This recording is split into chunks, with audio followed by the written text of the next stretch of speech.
you know a little something about quarterbacks. Let's talk about, from our point of view, Tony Romo's development.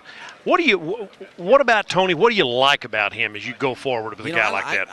I think Tony's. I like his competitiveness. I think he's a guy that competes and a guy that can make plays. I mean, that's I think he just from what I've seen to the Cowboys, they just got to get better all around. I think defensively, offensively, you can't always point to one different guy, whether it be Tony, the quarterback, even though he will take most of the credit or most of the blame. But I think that the better you get as a football team, then Tony gets better also, and the quarterback gets better. But Tony's a guy to me that has the ability to make those plays outside the pocket. In your years, I mean, you experienced the ups and downs of a team growing, declining, growing again. You went through all of that. Two different Super Bowl eras, in effect, before you finally got those two. Where do you think a team like Dallas, from you just seeing them from afar, what do you see them in the development? Are they close in your opinion? I think they're competitive. They got I think they have the tools to to be competitive. And I think that there's so many different factors that go on year in and year out that with the injury type situation, obviously Tony getting hurt this year hurt the Cowboys quite a bit, but that got off to the slow start. So there's so many different factors that go on. I think that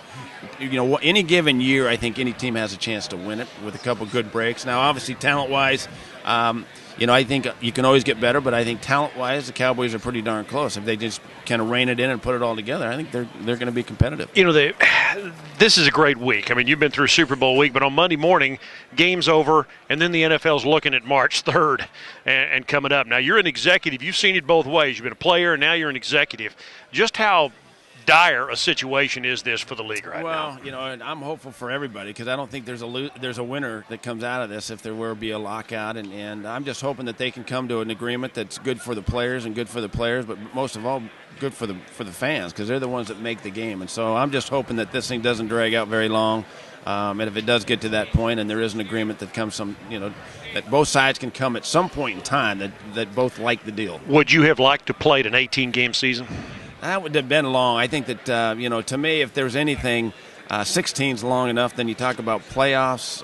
It's extremely long. And I just look at preseason. I know the one thing the reason about the preseason is the fans don't like it because it's so long. But that's really a chance for the younger guys to kind of show what they have. Plus, you have the injuries in a long preseason. So I personally like the 4-16, but obviously there's a reason. And for the fans, it's better for the fans to be 2-18. Good luck. Great franchise, the Broncos. Good luck. Bring them back, bud. Well, thank you. I appreciate it.